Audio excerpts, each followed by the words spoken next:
ഈ ചതിയണല്ലോ ഞാൻ ഇത്ര നാൾ സ്നേഹിച്ചതെന്ന്. എൻ്റെ പ്രൈവറ്റ് ആയിട്ടുള്ള വീഡിയോ ആണ്. അതെങ്ങനെ കിട്ടിയെന്ന് എനിക്ക് അറിയത്തില്ല. അത് വെച്ചാണ് ഈ പെൺകുട്ടി ആയാലും പെൺകുട്ടിയുടെ കൂട്ടുകാരി എന്നെ ഭീഷണിപ്പെടുത്തിക്കൊണ്ടിരുന്നത്. എൻ്റെ ചേട്ടാ ഞാൻ ഇന്ന ഇതിൽ പഠിച്ചത് കെടാവറിൽ പഠിച്ചത് ചേട്ടൻ്റെ ശരീരത്തിൽ ഒന്ന് ചെയ്തു നോക്കട്ടെ. ബോധമുള്ള ഒരു കുഴപ്പമില്ലായിരിക്കും ആളിൽ കൊടുത്തു കഴിഞ്ഞാൽ എന്താണ് സംഭവിക്കുന്നത്? അറ്റാക്കൊന്നും മരിക്കാം. അപ്പം അന്നേ എന്നെ കൊല്ലാൻ നോക്കിയിട്ടുണ്ട്. അതിനുശേഷം എൻ്റെ പ്രൈവറ്റ് പാർട്സിൽ ഒരു മുറിവുണ്ടാക്കി. എൻ്റെ പ്രായം എൻ്റെ അച്ഛനും അമ്മയ്ക്ക് 60 വയസ്സിന് മേളിലുണ്ട്. അവരെയും കൂടെ ജയിലിൽ കിടത്തുമെന്ന് പറഞ്ഞു. ഞാൻ പെണ്ണ് പിടിയാനാണ്, കഞ്ചാവ് വലിക്കാറുണ്ട്, വെള്ളം അടിക്കാറുണ്ട്.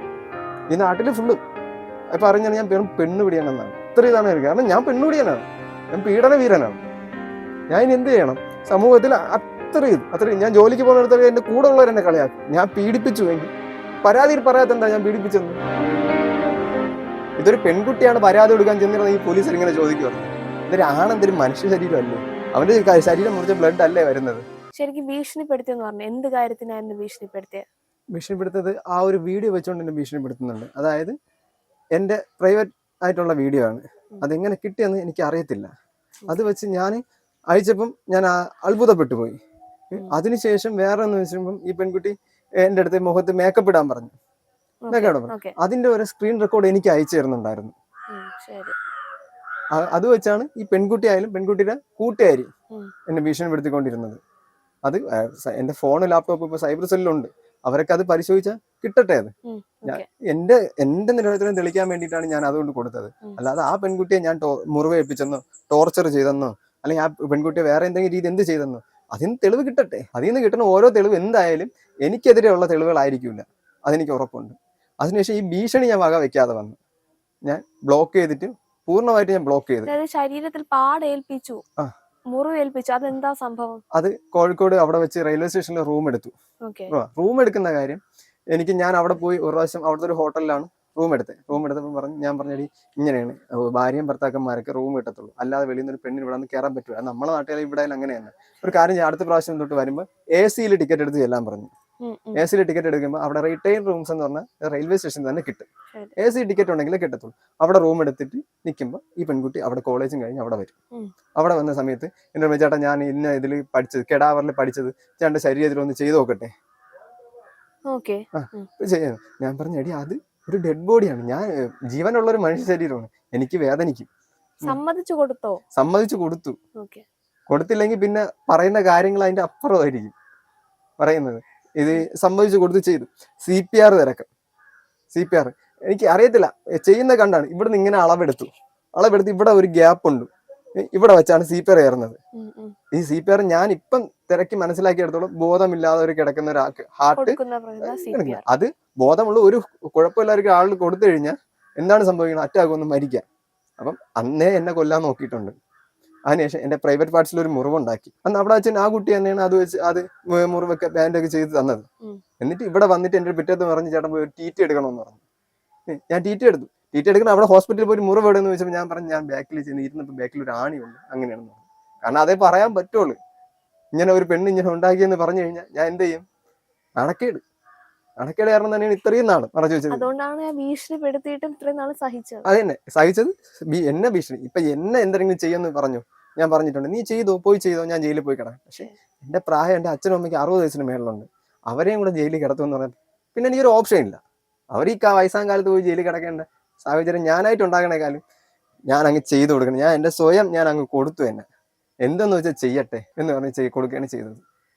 പിന്നീട് ഇതിൽ നിന്ന് മാറണം, എനിക്ക് നീതി ലഭിക്കണം എന്ന് ചിന്തിച്ചത് എപ്പോഴായിരുന്നു? എനിക്കെതിരെ സ്റ്റേഷനിൽ പരാതി കൊടുത്തു.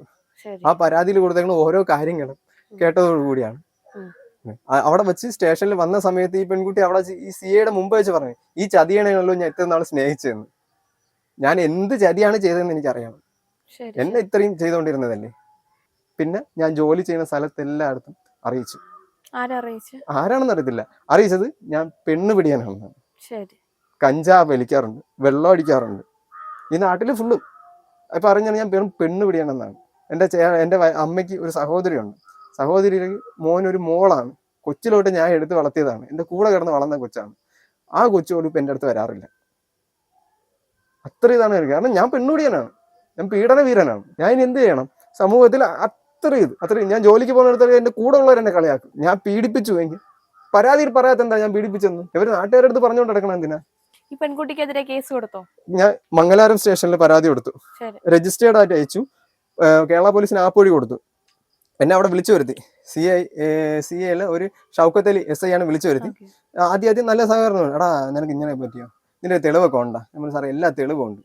എവളെ അങ്ങനെ വിട്ടൂടല്ലോ എന്ന് പറഞ്ഞ് അവിടെ ഇരുന്ന് കുറച്ച് കഴിഞ്ഞപ്പോഴത്തേക്കും പരാതി കൊടുത്തേക്കണത് ഈ പെൺകുട്ടിയുടെ പേരിനും പെൺകുട്ടിയുടെ സുഹൃത്തും അച്ഛനും അമ്മയാണ്. അപ്പം ആദ്യത്തെ പരാതി ഞാൻ പറഞ്ഞ ഓപ്പോസിറ്റ് ഇരിക്കുന്ന പെൺകുട്ടിയാണ്. അപ്പൊ പെൺകുട്ടി അവിടെ വിളിച്ചു വരുത്തണ്ടേ? പെൺകുട്ടിയുടെ കൂട്ടുകാരെ വിളിച്ചു വരുത്തിയിട്ടില്ല, പെൺകുട്ടിയുടെ അമ്മ വന്നിട്ടില്ല, പെൺകുട്ടിയുടെ അച്ഛൻ വന്നു. എന്തൊക്കെയോ കുറെ പേപ്പർ CI കാണിക്കുമ്പോൾ ഞാൻ മനസ്സിലായി ഇത് പരാതി കൊടുത്തതും പരാതിയുടെ തെളിവും മൊഴി ആണെന്ന് മനസ്സിലായി. അപ്പൊ ഇങ്ങനെ വന്നിട്ടില്ല. അയാളുടെ വാക്കും കേട്ടുകൊണ്ട് ഈ CI എന്നോട് ആദ്യം ചോദിച്ചാണ്, നീ ചെന്ന് കയറി കൊടുത്തിട്ടല്ലേ, അല്ലാതെ അവൾ ഇങ്ങോട്ടൊന്നും നിന്നെ കീറി മുറിച്ചല്ലോ. ഇതൊരു പെൺകുട്ടിയാണ് പരാതി കൊടുക്കാൻ ചെന്നിരുന്ന ഈ പോലീസർ ഇങ്ങനെ ചോദിക്കുവായിരുന്നു. ഇതൊരു ആണെന്തൊരു മനുഷ്യ ശരീരം അല്ലേ, അവന്റെ ശരീരം മുറിച്ച ബ്ലഡ് അല്ലേ വരുന്നത്. അത് കഴിഞ്ഞ് കുറച്ച് ദിവസം കഴിഞ്ഞപ്പോഴത്തേക്കും അത് കഴിഞ്ഞ് ഞാൻ അവിടെ നിന്ന് ഇറങ്ങിയപ്പോൾ പരാതി എടുക്കാൻ പറ്റില്ല, നീ കൊണ്ട് കുറവാന്ന് വലിച്ചെറിഞ്ഞു. എന്നിട്ട് പെൺകുട്ടിയുടെ അച്ഛനെ വിളിച്ചെടുത്ത് സംസാരം പറഞ്ഞു. ഞാൻ ഷൗക്കത്തിൽ സാറിന് സാറേ 173 പ്രകാരം കേസ് എടുക്കാം, എവിടെ നടന്നാലും കേസ് എടുക്കാം, നീ നിയമം പഠിപ്പിക്കേണ്ട മറ്റേ മോനെ. എന്നിട്ട് അവിടുത്തെ ഒരു ബുക്കിൽ എന്ത് ബുക്കാണെന്ന് അറിയില്ല, എല്ലാവരും എഴുതിയിട്ട് എന്നെ ഒപ്പിടാൻ പറഞ്ഞു. ഞാൻ ഒപ്പിടൂല, ഒപ്പിട്ടേ പറ്റുള്ളൂ എന്ന് പറഞ്ഞു. ഞാൻ ഒപ്പിടാൻ പറഞ്ഞു. ഞാൻ പോയി ഇറങ്ങി ഓടേനെ ചെയ്തു. എൻ്റെ ചേട്ടനുണ്ടായിരുന്നു. ഇറങ്ങി ഓടി ഞാൻ വക്കീലിനെ പറഞ്ഞു. എന്നിട്ട് വക്കീലുമായിട്ട് വന്ന് റൂറൽ SPക്ക് ഞാൻ പരാതി കൊടുത്തു. അതിന്റെ അന്വേഷണം അങ്ങ് ആറ്റിങ്ങൽ DYSPക്കായിരുന്നു. അത് കുറച്ച് ദിവസം കഴിഞ്ഞപ്പോൾ അതും ക്ലോസ് ചെയ്തു. ക്ലോസ് ചെയ്യുന്ന ഈ ആപ്പ് വഴി കൊടുക്കുന്നതല്ലേ, രജിസ്റ്റേർഡ് ആയിട്ട് അയക്കുന്നുണ്ട്. ഇതിനൊന്നും ഒരു വിശദീകരണം എനിക്ക് ഇതുവരെയും കിട്ടിയിട്ടില്ല. അതിനുശേഷം ഞാൻ CMB ഫയൽ ചെയ്തു ആറ്റിങ്ങൽ കോടതിയിൽ. CMB ഫയൽ ചെയ്തു. ആദ്യം ഒരു KSRTC ജീവനക്കാരനായിട്ട് ഞാൻ പെറ്റീഷൻ നേരിട്ട് ചെല്ലണമെന്ന് പറഞ്ഞു. ഞാൻ ചെന്നിട്ട് പറഞ്ഞു പോലീസ് റിപ്പോർട്ടിന് വേണ്ടി വെച്ചു. പോലീസ് റിപ്പോർട്ട് മംഗലാപുരം സ്റ്റേഷനിൽ നിന്ന് എന്താണ് കൊടുത്തതെന്ന് എനിക്ക് അറിയത്തില്ല. ആദ്യത്തെ ദിവസം 8-ാം തീയതി മാർച്ച് 8-ാം തീയതി റിപ്പോർട്ട് ചോദിച്ചു. റിപ്പോർട്ട് ചോദിച്ചപ്പോൾ റിപ്പോർട്ട് കൊടുത്തില്ല പോലീസ്. അത് ഒരു 15 ദിവസത്തെ ഗ്യാപ്പ് ഇട്ടാണ് റിപ്പോർട്ട് ചോദിച്ചത്. റിപ്പോർട്ട് കൊടുത്തില്ല. അങ്ങനെ മജിസ്ട്രേറ്റ് ക്യാബിനിൽ വിളിച്ച് ഷൗട്ട് ചെയ്തു. 9-ാം തീയതി റിപ്പോർട്ട് വന്നു. 8-ാം തീയതി ഇല്ലാത്ത റിപ്പോർട്ട് 9-ാം തീയതി രാവിലെ വന്നു അവിടെ റിപ്പോർട്ട്. അതിൽ തന്നെ മനസ്സിലാവാൻ പോലീസ് എന്തായിരിക്കും. ആ റിപ്പോർട്ട് വെച്ച് മജിസ്ട്രേറ്റ് ഒരു ചിരിക്കുകയായിരുന്നു. എന്താണ് മനസ്സിലാവുക. അതിനുശേഷം എന്റെ മൊഴിയെടുത്ത് ഇനി അടുത്തത് വെച്ചേക്കുന്നത് എന്റെ ഫോൺ ഹാക്ക് ചെയ്ത് വെച്ചിട്ടുണ്ട്. എന്റെ തെളിവുണ്ട്. എന്റെ സുഹൃത്തിന് ലൊക്കേഷൻ അയച്ചു കൊടുത്തു. ആ ആള് സാക്ഷിയായിട്ട് അവിടെ വരാമെന്ന് പറഞ്ഞു. അതിനുവേണ്ടി വെച്ചേക്കാണ്. പിന്നീട് കോണ്ടാക്ട് ചെയ്യാൻ ശ്രമിച്ച പെൺകുട്ടി? ഇല്ല, ഞാൻ എന്തിനു കോണ്ടാക്ട് ചെയ്യണം? തിരിച്ചു പോകണം. ആ പെൺകുട്ടി അമ്മ എന്നെ വിളിച്ചിട്ടുണ്ട്. എന്താ പറഞ്ഞത്? ഈ പരാതി കൊടുക്കാൻ തൊട്ട് മുമ്പ് എന്റെ അടുത്ത് വിളിച്ചിട്ട് പറഞ്ഞ, നിനക്ക് സഹോദരി ഉണ്ടെങ്കിൽ നീ ഇങ്ങനെ ചെയ്യൂ. ഞാൻ പറഞ്ഞു സഹോദരി ഇല്ല, പക്ഷെ എന്റെ കൂടെ പിറപ്പല്ല, പക്ഷെ എന്റെ കൂടെ ഉള്ള ജീവിക്കണം. എന്റെ വീട്ടിൽ കയറി വന്ന 2 ചേച്ചിമാരുണ്ട്. അവരാരും ഇങ്ങനെ നടക്കുന്നില്ല, ചെയ്യുന്നില്ല. പിന്നെ ആ പെൺകുട്ടി ഫസ്റ്റ് ഇയർ തോറ്റു. അതിന്റെ കാരണം ഞാനാണെന്ന്. പക്ഷെ ആ പെൺകുട്ടി തോറ്റ സപ്ലിക്ക് ഫീസ് 8,000 രൂപ കൊടുത്ത ഞാനാണ്. എന്റേന്നാണ് വാങ്ങിയത്. ഞാൻ എന്ത് ചെയ്തിട്ടാണ്? എല്ലാം എന്റെ മണ്ടയ്ക്ക് ആക്കിയിട്ട്. എന്നിട്ട് അവര് പറയുന്ന ലാസ്റ്റ് അവര് പറഞ്ഞ ഒരു കാര്യമാണ്, ഞങ്ങൾക്കൊരു മോനില്ല, നീ കല്യാണം കഴിപ്പിച്ചുതരാം, നീ ഞങ്ങളെ വീട്ടിൽ കൂടെ വന്നിക്കണം, നിന്റെ അച്ഛനും അമ്മയൊന്നും നോക്കാൻ പറ്റൂല. ഞാൻ പറഞ്ഞു പറ്റൂല. അത് നവംബർ മാസത്തിലാണ് പറഞ്ഞത്, ഈ പരാതി കൊടുക്കണതിന് മുമ്പ്. ഞാൻ പറഞ്ഞു അത് പറ്റത്തില്ല, കാരണം എനിക്ക് നിങ്ങളെ മോക്ക് നിങ്ങളെങ്ങനെയാണ് അതേപോലെ തന്നെ എനിക്ക് എൻ്റെ അച്ഛനും അമ്മയും, അത് ഞാൻ കളഞ്ഞിട്ട് വരയില്ല എന്ന് അവർ കോൾ കട്ട് ചെയ്ത്. പിന്നെ നമുക്ക് കാണാടാന്ന് പറഞ്ഞ് കോൾ കട്ട് ചെയ്തു. അതിനുശേഷമാണ് ഈ പരാതിയായിട്ടൊക്കെ പോണത്. ഇപ്പോൾ കേസിന്റെ ഒരു സ്ഥിതി എങ്ങനെയാണ്? കേസ് എന്ന് പറയുമ്പോൾ ഞാൻ ഇത്രയും എൻ്റെ വാങ്ങിയ സാധനങ്ങൾ FIR ഇടാൻ എടുത്ത കാലതാമസം, ഈ പോലീസുകാർ ഇങ്ങനെ വിളിക്കുന്നത് എല്ലാം കൂടെ SPക്ക് പരാതി കൊടുത്തു. SPക്ക് മുഖ്യമന്ത്രിക്കും പരാതി കൊടുത്തു. മുഖ്യമന്ത്രിക്ക് പരാതി കൊടുത്തതിൽ നെടുമങ്ങാട് DYSPക്കായിരുന്നു അന്വേഷണം. അവിടെ വിളിച്ച് എന്റെ മൊഴി എടുത്തു. അപ്പൊ മൊഴി എടുത്തപ്പോഴത്തേക്കും പോലീസുകാരെ മൊഴി ചോദിക്കുമല്ലോ, അതിലവർ പറയുന്ന കാര്യങ്ങൾ വായിച്ചു നോക്കി അറിയാം. എന്റെ ആ റിപ്പോർട്ടുണ്ട്. ഞാൻ അവർക്ക് കോടതിയിൽ പോയ സമയത്ത് ലാപ്ടോപ്പും ഫോണും തിരിച്ചു കിട്ടാത്തത് കൊണ്ടാണ് അവർക്കെതിരെ ഇങ്ങനെ ഒരു പരാതി കൊടുത്തത്. അവരെന്നെ വിളിച്ചിട്ടില്ല. പിന്നെ യാതൊരു ഒരു SI രാഹുൽ എന്നെ വിളിച്ചു എന്നും എന്റെ കയ്യിൽ നിന്ന് സാധനങ്ങൾ പിടിച്ചു വാങ്ങിയെന്നും റിപ്പോർട്ട്. അതിന് CI വിളിക്കുന്ന ഓഡിയോ സഹിതം എന്റെ ഉണ്ട്. നെടുമങ്ങാട് പോലീസ് പറഞ്ഞത്, നീ ഇത് നിന്റെ കയ്യിൽ വേറെ തെളിവുകളൊന്നുമില്ലല്ലോ, അതുകൊണ്ട് അവരുടെ മൊഴി എന്താണോ അത് വിശ്വസിച്ച് കേസ് ക്ലോസ് ചെയ്തു. എന്നിട്ടും DYSP ഓർഡർ ഒരു നിർദ്ദേശം കൊടുത്തു, എത്രയും പെട്ടെന്ന് കേസ് അന്വേഷിച്ച് റിപ്പോർട്ട് ബഹുമാനപ്പെട്ട കോടതിയിൽ കൊടുക്കാൻ വേണ്ടി പോത്തൻകോട് സ്റ്റേഷൻ നിർദ്ദേശം കൊടുത്തതാണ്. ഇത്രയും മാസമായിട്ടും അവർ അതിനൊരു നടപടികളും സ്വീകരിച്ചിട്ടില്ല. ഇതുവരെ ഒരു നടപടികളും സ്വീകരിച്ചിട്ടില്ല. ശരി, ഞാൻ പീഡിപ്പിച്ചു, എനിക്ക് പീഡനത്തിന് സെക്ഷൻ ഇട്ട് കോടതി കൊടുത്ത് ഞാൻ കോടതിയിൽ തെളിയിക്കാം. എന്റെ സത്യസന്ധത എന്താണ് ഞാൻ കോടതി തെളിയിക്കാം. ഈ പെൺകുട്ടി രാത്രി കാലങ്ങളിൽ എന്ത് വിളിച്ചാണ് അവസാനമായപ്പോ എന്റെ പൈസ വാങ്ങിയിട്ടുണ്ടത്, അതിനെല്ലാം എന്റെ തെളിവുണ്ട്. ഇനി മുന്നോട്ട് എന്താ തീരുമാനം? മുന്നോട്ട് പോകണം. എനിക്കിപ്പം നാളെ കാരണം വെളിയിറങ്ങാൻ പറ്റാത്ത അവസ്ഥയാണ്. ഞാൻ കോടതിയിൽ കൊടുത്തു. കോടതിയിൽ നമ്മൾ നിയമപരമായിട്ടുള്ള കാര്യങ്ങൾ അറിയാലോ, കാലതാമസം എടുക്കും. ശരി. ഞാൻ അതിനുശേഷം മുഖ്യമന്ത്രിക്ക് വേറൊരു പരാതി കൊടുത്തിട്ടുണ്ടായിരുന്നു. എന്റെ കേസ് അന്വേഷിക്കുന്നുണ്ട് മംഗലാപുരം സ്റ്റേഷനിൽ. അങ്ങനെ കഴിഞ്ഞ ആഴ്ച ആറ്റിങ്ങൽ ഡിവൈഎസ്പി വിളിച്ച് ഞാൻ അവിടെ പോയി. പെൺകുട്ടിയുടെ അച്ഛനും ഇതേപോലെ വന്നു. ഈ അച്ഛനെയാണ് വിളിച്ചു വരുത്തുന്നത്. ഞാൻ എന്താ പരാതിക്കാരനല്ല, അപ്പം പരാതിയുള്ള ബാക്കിയുള്ളവരെ വിളിച്ചു വരുത്താത്ത എന്താ പോലീസ്? അച്ഛനെ വിളിച്ചു വരുത്തി. അച്ഛൻ പറയുന്നത് അവർക്ക് വേദവാക്യം. ഞാൻ എൻ്റെ മുറിവിന്റെ ഫോട്ടോ, എൻ്റെ ശരീരത്തുണ്ടായ മുറിവിന്റെ ഫോട്ടോ, എൻ്റെ നിന്ന് മാല വാങ്ങിയതിന് ബാങ്ക് സ്റ്റേറ്റ്മെന്റ്, ട്രെയിൻ ടിക്കറ്റ് എടുത്തു കൊടുത്തത്, എൻ്റെ അടുത്ത് വോയിസ് ചാറ്റ്, ഇതെല്ലാം കാണിച്ചു കൊടുത്തു. ഒരു അന്വേഷണം അല്ലെങ്കിൽ ഒരു കേസ് എടുക്കാൻ പറ്റുന്ന സാഹചര്യ തെളിവുകളെല്ലാം ഞാൻ കാണിച്ചു കൊടുത്തിട്ട് കേസ് എടുക്കാൻ പറ്റത്തില്ല.